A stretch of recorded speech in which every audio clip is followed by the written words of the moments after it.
The year is 1588. England teeters on the precipice of war with Spain. Yet tonight it is not the Armada that keeps Lord Berkeley, Her Majesty's most trusted adviser, awake. It is the stench, a miasma of stale sweat, unwashed linen, and something vaguely rotten. It permeates the very stones of Whitehall Palace, clinging to the velvet tapestries and seeping into the marrow of his bones.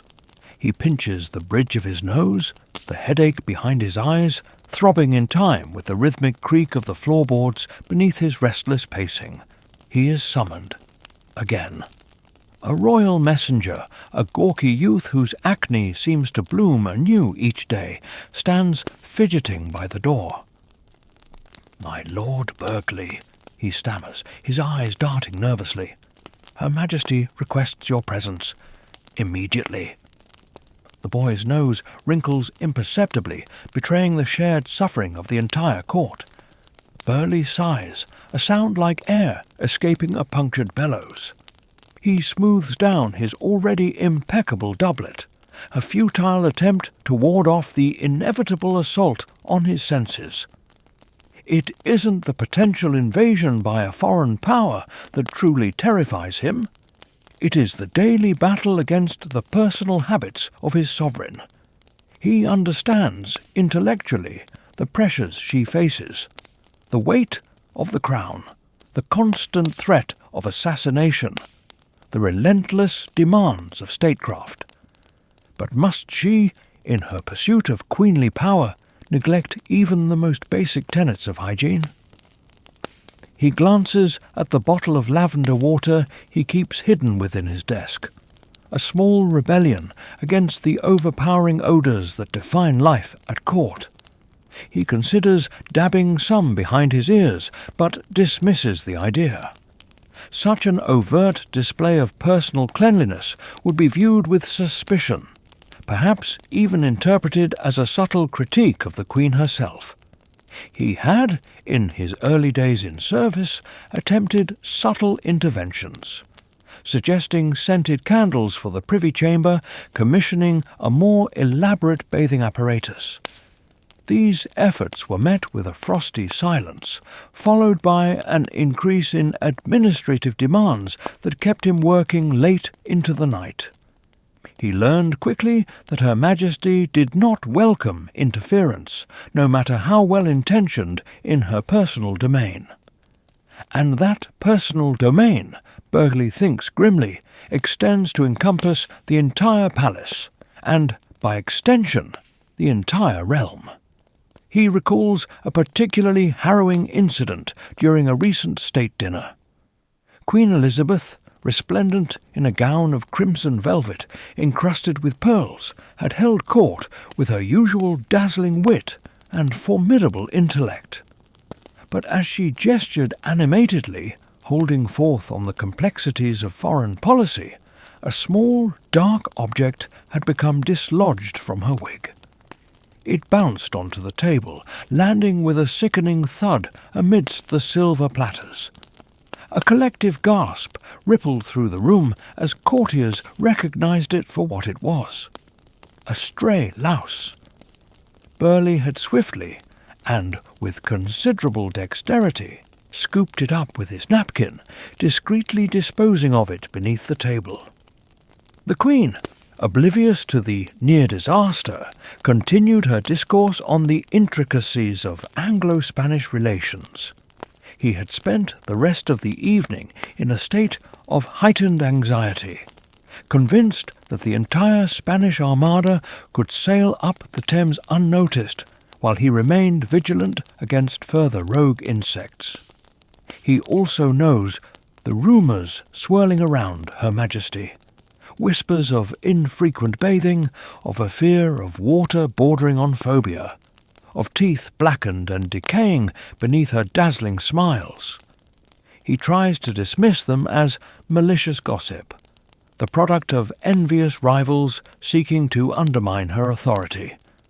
But the evidence, unfortunately, is overwhelming. The evidence is in the air, clinging to his clothes, seeping into his very being. he can rationalize some of it. Water was not always clean and readily available. Bathing was thought to be dangerous, a vector for disease. And perhaps, he thinks with a flicker of desperate optimism, Her Majesty is simply too busy, too preoccupied with the affairs of state to devote time to such mundane matters. After all, she is Queen of England, not a lady of leisure. But even he, Bursley, a man accustomed to rationalizing the irrational, finds it increasingly difficult to reconcile the image of the glorious Virgin Queen with the less palatable realities of her personal hygiene. He squares his shoulders, adjusts his ruff, and follows the messenger down the long, echoing corridors. He steels himself for the encounter, bracing himself against the olfactory onslaught that awaits him. He is a servant of the crown, and he will endure.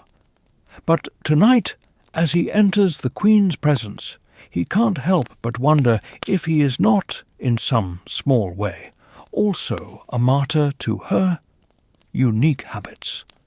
He hopes he has remembered to breathe shallowly.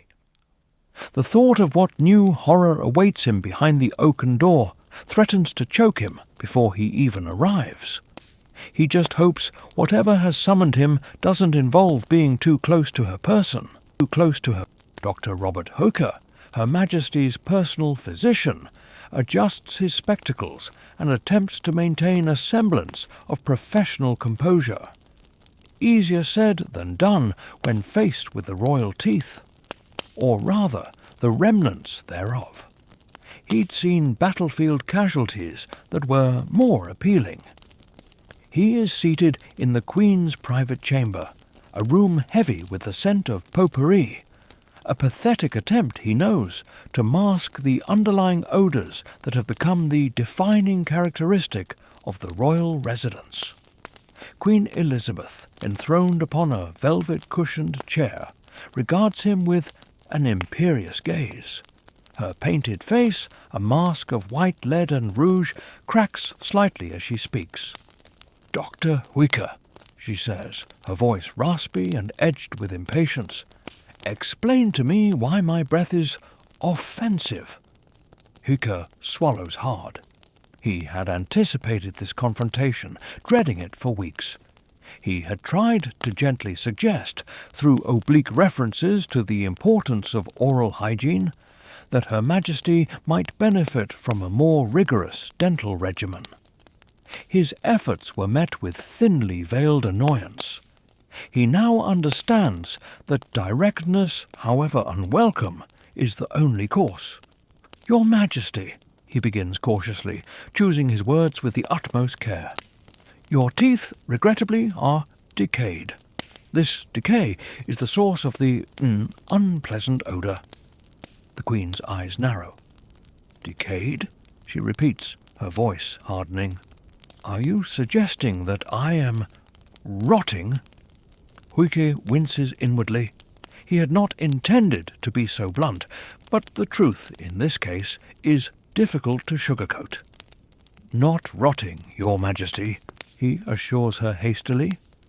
"Simply experiencing some dental deterioration. It is a common affliction." Though he thinks privately, rarely to this extent. He has seen peasants with better teeth than the Queen of England.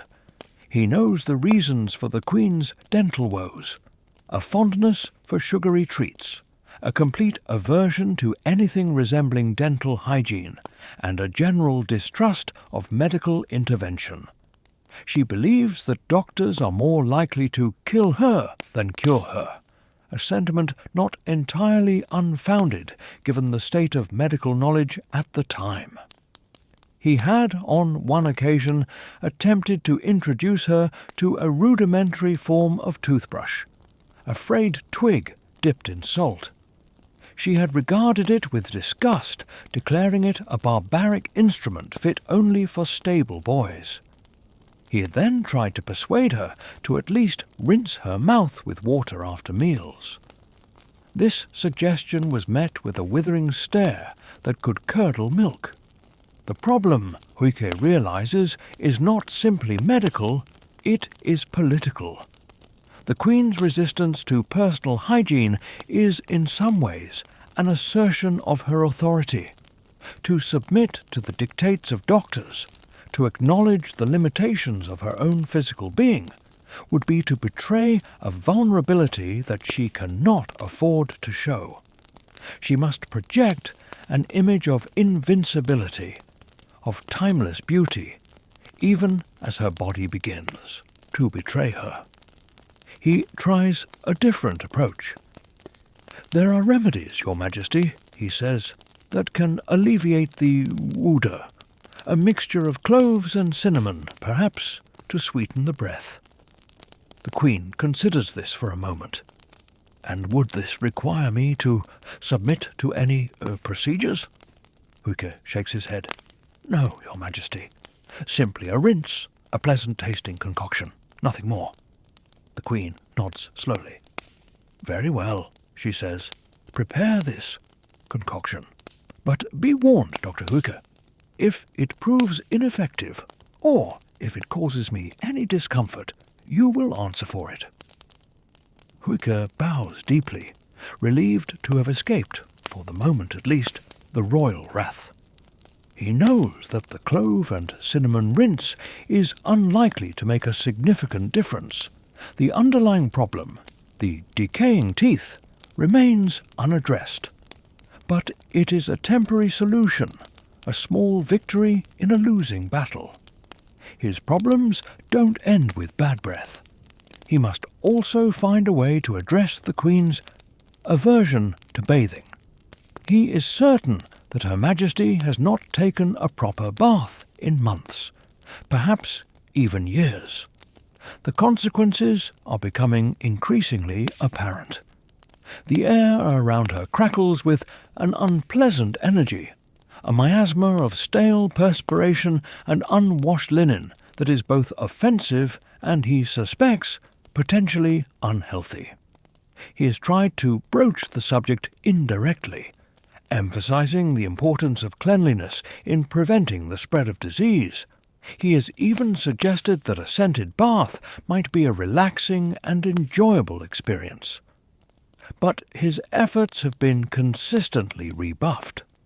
The Queen seems to view bathing as an unnecessary and potentially dangerous activity. She fears that water will weaken her, that it will leach away her strength and vitality. Huike understands that this fear is rooted in the prevailing medical beliefs of the time. Bathing was often associated with illness, with the opening of pores and the weakening of the body's defences. But he also suspects that there is a deeper, more personal reason for the Queen's aversion to water. Perhaps a childhood trauma, a forgotten incident that has left her with a lifelong fear. He knows that he cannot force her to bathe. He can only continue to offer subtle suggestions, to emphasize the benefits of cleanliness, and to hope that one day she will overcome her reluctance. He will continue to bring scented oils and soaps, hoping she will use them at least on her hands. He has even considered adding something extra to the royal chamber pot in an attempt to neutralize the odors, but he fears that would be a step too far, even for someone in his trusted position. But he is not giving up. He will continue his attempts, however futile they may seem, to improve the Queen's hygiene. For the sake of her health, for the sake of his own sanity, and for the sake of the entire kingdom. Because the Spanish Armada is nothing compared to the revoltingness that is the stench of the Queen's chamber when she has a royal audience.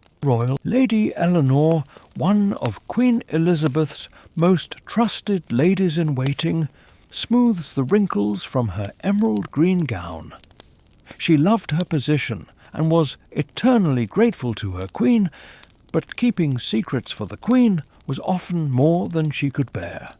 She carries a heavy burden, a knowledge that could bring down the monarchy if it were ever revealed, a secret that revolves around the Queen's peculiar aversion to cleanliness. She's privy to the intimate details of the Queen's daily life, the details that are carefully concealed from the prying eyes of the court and the judgment of history. She knows the truth about the Queen's teeth, the infrequent bathing, the other habits that would shock and disgust even the most hardened courtier.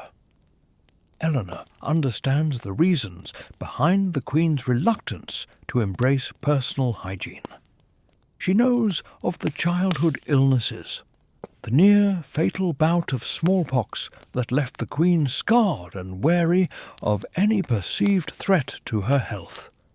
She knows of the prevailing medical beliefs of the time, the misguided notion that bathing was dangerous and debilitating, and she knows of the Queen's deep-seated fear of vulnerability, her determination to project an image of strength and invincibility at all costs.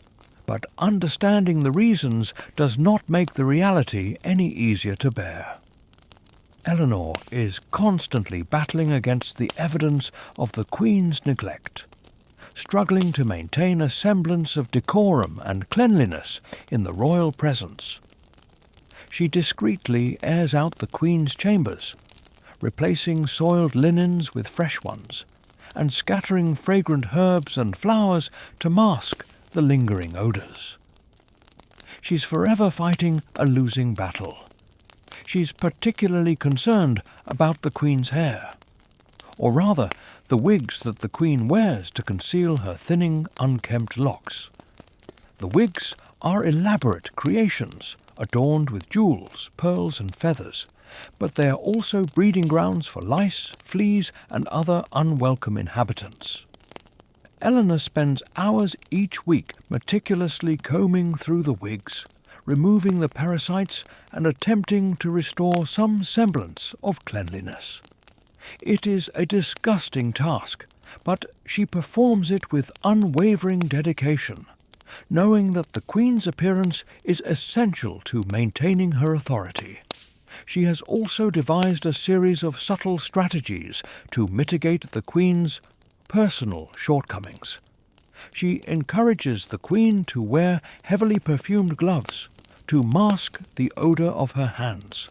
She ensures that the Queen's clothing is always meticulously clean and pressed to create the illusion of overall cleanliness, and she discreetly slips sprigs of rosemary and lavender into the Queen's pockets, hoping that the fragrant herbs will counteract the less pleasant odours that emanate from her person. One of Eleanor's greatest challenges is dealing with the Queen's undergarments. The Queen, like most women of her time, wears multiple layers of linen clothing, including a chemise, a corset, and several petticoats. These garments are designed to protect the outer clothing from dirt and perspiration, but they also trap moisture and provide a breeding ground for bacteria. Eleanor is responsible for ensuring that the Queen's undergarments are changed and laundered regularly. But the Queen, in her reluctance to undress and bathe, often resists these efforts. Eleanor must resort to subterfuge, sneaking into the Queen's chambers while she's occupied with other matters and replacing the soiled garments with fresh ones. It is a risky business, but she knows that it is essential to maintaining the Queen's health and preventing the spread of disease. She has also, on several occasions, witnessed the Queen engaging in other unsavoury habits. She has seen the Queen pick her nose, scratch herself vigorously, and spit on the floor. These are not behaviours befitting a Queen, but Eleanor has learned to turn a blind eye. She knows that to criticise the Queen, even in the most subtle way, would be to risk her own position, perhaps even her life. But the most difficult aspect of Eleanor's role is the emotional toll it takes on her. She is torn between her loyalty to the Queen and her own sense of personal hygiene.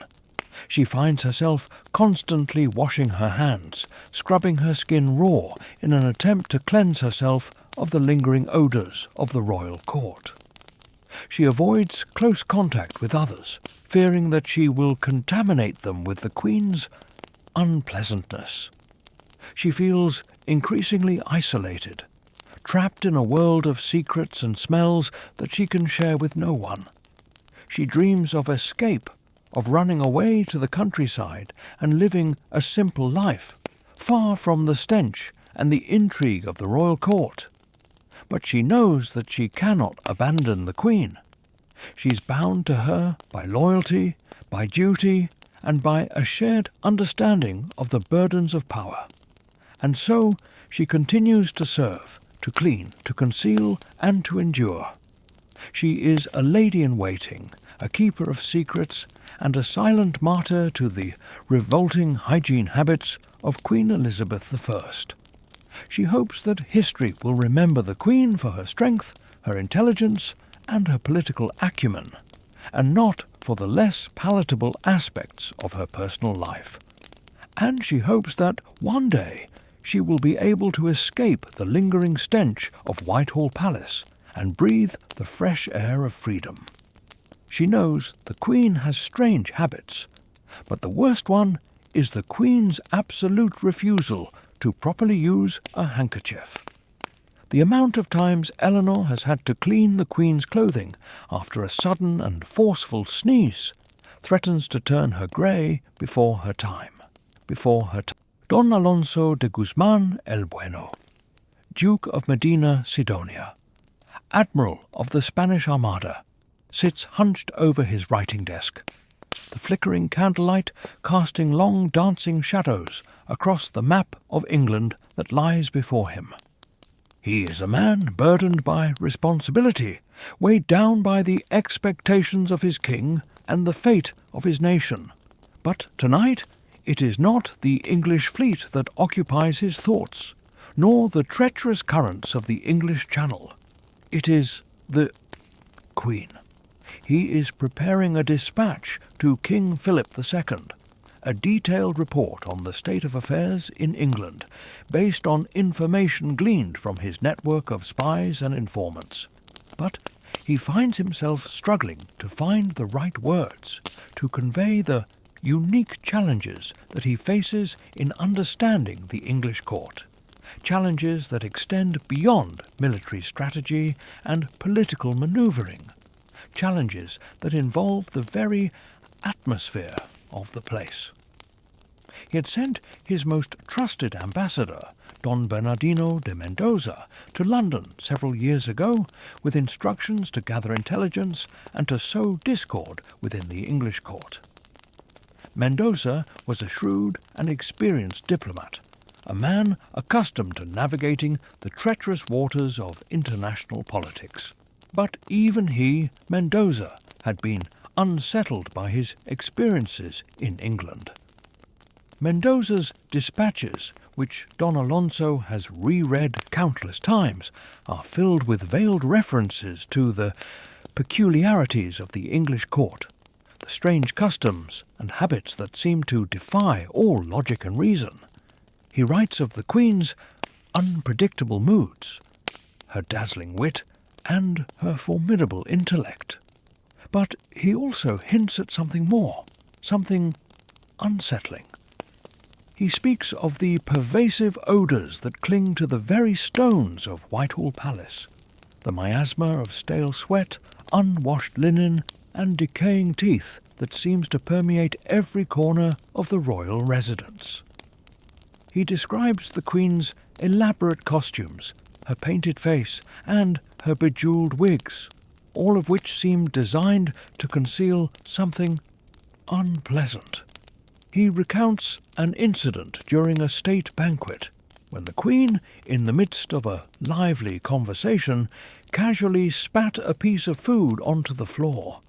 The English courtiers, he notes with a mixture of amusement and disgust, seemed entirely unfazed by this display of uncouthness. And he hints at the Queen's aversion to bathing, her fear of water, and her general neglect of personal hygiene. He suggests that these eccentricities may be a sign of deeper instability, a reflection of the Queen's fragile mental state. He wonders if this aversion might be used to the Armada's advantage. Don Alonso had initially dismissed these observations as the product of Mendoza's fastidiousness. He had assumed that the ambassador, accustomed to the refined manners of the Spanish court, was simply being overly sensitive to the rougher customs of the English. But as the months passed, and as Mendoza's dispatches continued to arrive, Don Alonso began to realize that there was something more to it. The Queen's hygiene habits, or lack thereof, were not merely a matter of personal preference. They were a reflection of something deeper, something fundamental about the English character. He remembers one particular passage from Mendoza's dispatches, a passage that has haunted him ever since. Mendoza writes of attending a royal audience during which he was forced to stand within close proximity to the Queen for several hours. He describes the overwhelming stench that emanated from her person, a combination of stale perfume, unwashed flesh, and decaying teeth that was almost unbearable. He notes that several of the English courtiers seemed to be similarly affected, their faces pale and their eyes watering. But they endured, he writes. They endured with a stoicism that was both admirable and terrifying. Mendoza had described it as a form of national pride, a willingness to suffer any discomfort, any indignity in the service of their Queen and their country. He suggests that this tolerance for unpleasantness may be one of the keys to understanding the English, to understanding their resilience, their determination, and their unwavering loyalty to their monarch. Don Alonso stares at the map of England, his brow furrowed in concentration.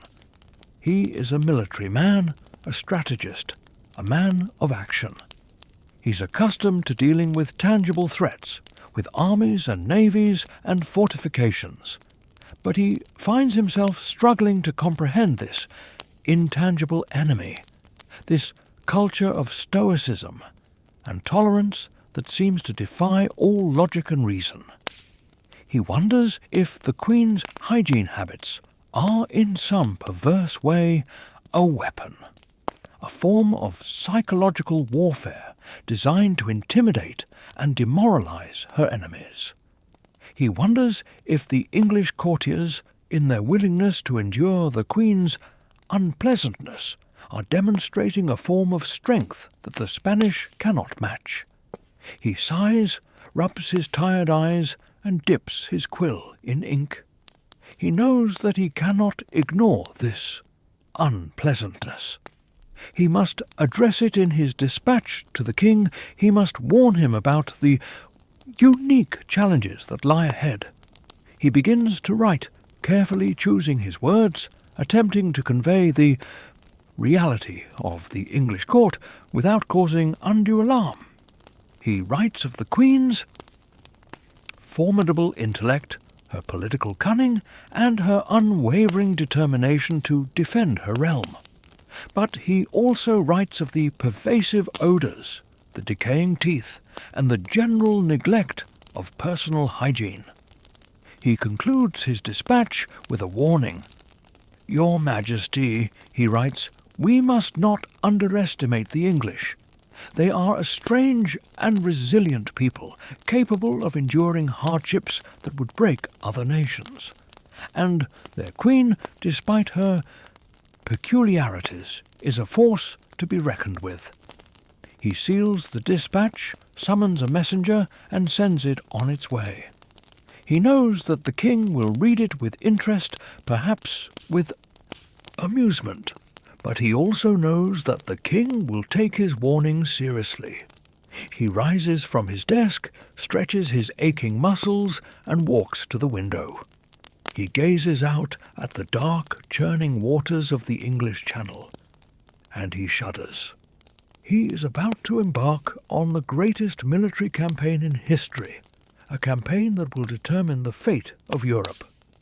But tonight, as he prepares for the battle ahead, he cannot help but feel a sense of unease. He is not afraid of the English fleet, nor of the English soldiers. He is afraid of the smell. The thought of having to face the English, knowing their queen's unique attributes. He wonders if he has packed enough perfume.